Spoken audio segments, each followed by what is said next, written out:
Bonjour à vous tous et alléluia dans le Seigneur. L'heure est très matinale. C'est pour cela que je remercie le Seigneur de me donner, de m'adresser à vous avec joie, sachant qu'avec joie aussi vous recevrez ce message et qu'avec joie vous le répandrez autour de vous. Je reviens pour cette fois-ci la matinée préparatoire quatrième. Je vous salue longuement dans le Seigneur. Le Seigneur ne calcule pas quand il veut nous faire du bien, quand il veut nous donner son souffle, nous allons mourir un jour. Ce corps mortel mourra. Comme a dit Job 19, verset 25, il mourra certainement. Et comme a dit aussi Ecclésiaste 12, 15, 16, le corps retournera à la poussière comme il était et l'esprit retournera à Dieu qu'il a donné. Mais cependant, ceux seuls qui œuvrent pour Dieu pourront voir leur esprit retourner à Dieu, mais ceux qui n'auront pas œuvré pour Dieu, leur esprit seront morts. Que le nom de l'Éternel soit béni.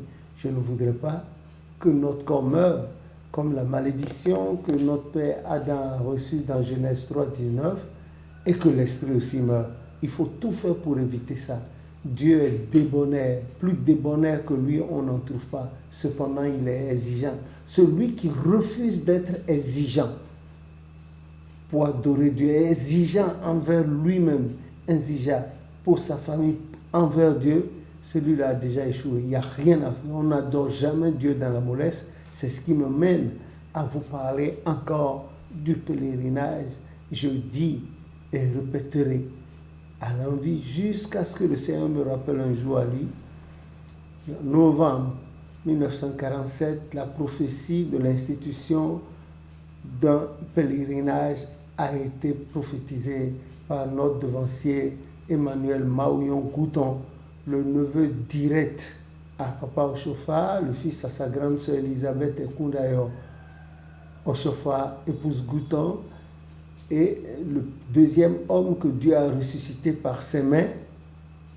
Ce dernier, en ressuscitant, prophétisait, devenant ce faisant le premier visionnaire historique de l'Église du christianisme céleste. Que le nom de l'Éternel soit béni.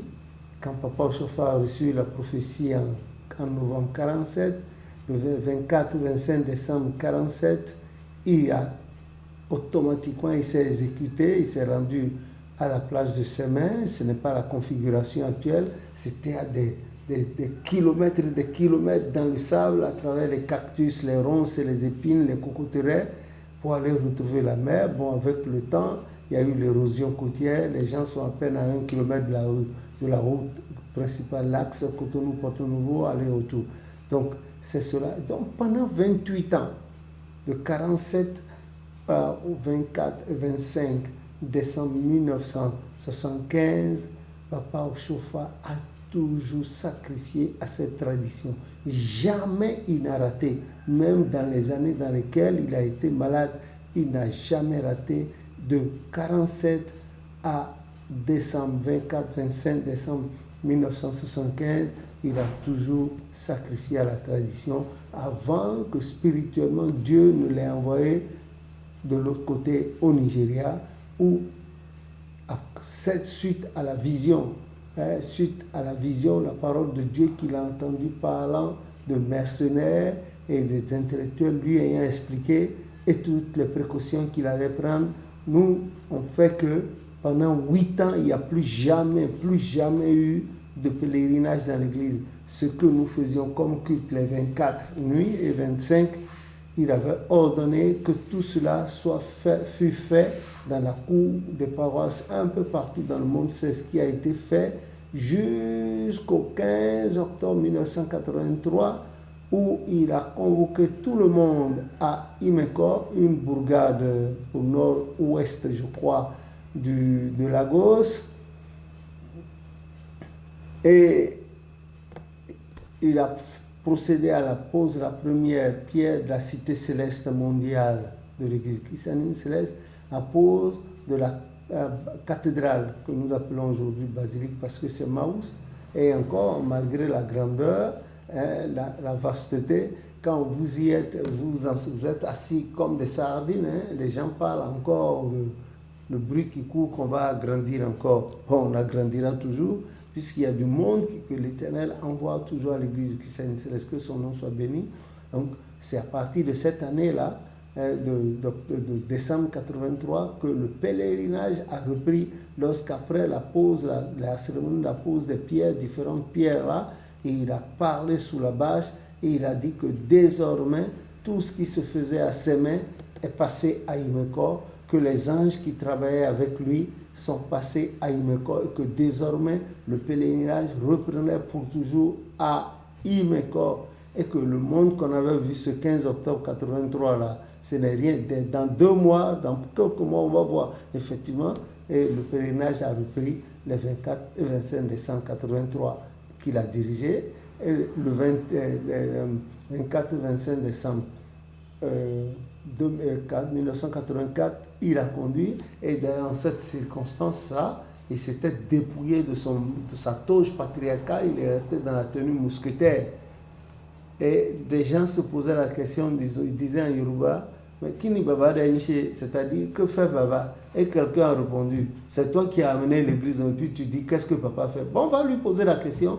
Et ce jour-là, le dernier pèlerinage, il a demandé qu'on cotisât de l'argent pour la construction du Meko. Oh, les grosses bassines qui étaient là en quelques minutes, les grosses coupures bancaires avaient rempli les bassines et les billets traînaient là.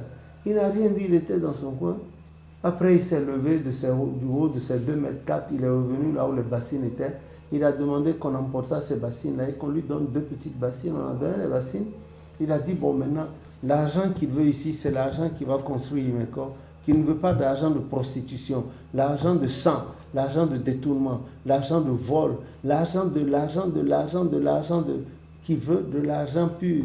Et cette fois-ci, on ne vit plus, les belles soutanes dans de beaux tissus. Non, non, non. C'était des gens de la plèbe comme moi qui étaient venus déposer des 50K, un naira, des jetons. C'est ça. Et il a pris, il a dit, c'est avec cet argent qu'on construirait Imeko. Il dit, l'autre argent là, les bassines remplies de grosses coupures bancaires, il dit que si jamais un seul billet entrait dans la construction d'Imeko, de la cathédrale, tant que les murs seront debout, ainsi aussi perdureront les malédictions contenues dans les origines de ces billets. Dans la vie de ceux qui auront déposé ces billets, les gens ont pris peur cette nuit-là, et puis bon, tout s'est passé, et il a procédé à ce qu'il voulait faire, et jusqu'à présent, on va à Imeko. C'est vrai qu'il y a des gens qui contestent, qui disent oui, que Dieu a institué, mais Dieu a institué par qui? Est-ce qu'ils étaient là quand Dieu a donné cet ordre à Papa Ochofa que ce serait ses mains, et puis ensuite, mais les gens, ils veulent être plus royalistes que le roi. Non, c'est Papa seul. Quand Dieu parle à son serviteur, à qui il a donné l'ordre d'amener l'église, de fonder l'église, est-ce qu'eux, ils étaient là? Ceux qui parlent d'institutions divines, est-ce qu'ils étaient là? À beau mentir qui vient de loin, parce qu'ils ont besoin d'argent des fidèles, ils n'ont qu'à continuer. Parmi eux, qui peut avoir été plus riche que Papa Ochofa? La preuve, on a vu, non? On a vu. Eux aussi, ils n'ont qu'à prendre de l'argent, acheter un grand lieu comme ça, et puis les autorités vont les aider. En tout cas, je ne veux pas entrer dans cette polémique, mais seulement, je vous remercie. Aujourd'hui, c'est la 4e matinée préparatoire. L'on ne peut pas recevoir le Seigneur des Seigneurs, Jésus-Christ. Actes des Apôtres 4, 12. On ne peut pas recevoir le Seigneur des Seigneurs. Philippiens 2, à partir du verset 9. On ne peut pas recevoir le Seigneur des Seigneurs. Colossiens 3, 18. Colossiens 1, 15. On ne peut pas recevoir le Seigneur des Seigneurs. Hébreux 1. On ne peut pas recevoir le Seigneur des Seigneurs. Ésaïe 53. On ne peut pas recevoir le Seigneur des Seigneurs. Ésaïe 11, Michée 5, on ne peut pas recevoir le Seigneur des Seigneurs, Matthieu 1, 23, on ne peut pas recevoir le Seigneur des Seigneurs, Luc 2 à partir du verset 21, le Seigneur, le roi des rois, sans se préparer. La manière dont nous allons devant nos responsables politiques et religieux, bien habillés, bien endimanchés, bien fringués, on doit se préparer spirituellement, comme l'Éternel donnait l'ordre à Moïse dans Exode 19. Nous devons nous apprêter spirituellement. Pendant que les gens dorment, Dieu nous donne la force d'aller à ces veillées-là. Que son nom soit béni éternellement et que tout se passe bien.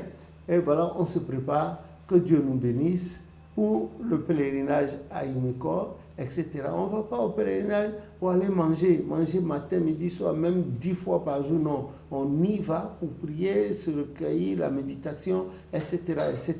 Que le nom de l'Éternel soit béni. Et ce n'est pas de la publicité que je fais. Tant pis si les gens pensent que non, je ne fais que vous rapporter ce que le prophète a dit de sa bouche, de la part du Seigneur. Vous n'étiez pas là. Et la plupart de ceux qui parlent d'institutions divines, là, ils étaient où ce samedi 15 octobre 83, s'ils n'avaient pas des idées dans la tête? En tout cas, nous, on y était. C'est dommage pour eux. S'ils ne veulent pas la vérité, recherchez Jérémie 6, 16, Job 8, 8, et que Dieu nous bénisse, bénisse son Église et tout un chacun de nous. Je vous souhaite la bonne journée. Faites attention en ces temps de la fin de l'année, que le Seigneur nous garde comme il a gardé Daniel dans la fosse au lion, Anani, Azaria et Michaël dans la fournaise ardente, comme il a gardé le peuple d'Israël au milieu de la mer Rouge, comme il a gardé Papa Ochofa, les Papa Yansou, les Papa Gouton Nyanga, Papa Sylvanelo et consorts, les Papa Badagba aussi et consorts, les Maman Yaman, Maman Yansounou, les Georges Yansounou, Alfred Yansounou, plein de personnes, lui qui les a gardés, qu'il étende sa puissante protection sur nous, sur notre race et sur le continent africain tout entier et sur les pays où les gens prônent son nom, au nom de Jésus notre Sauveur. Amen.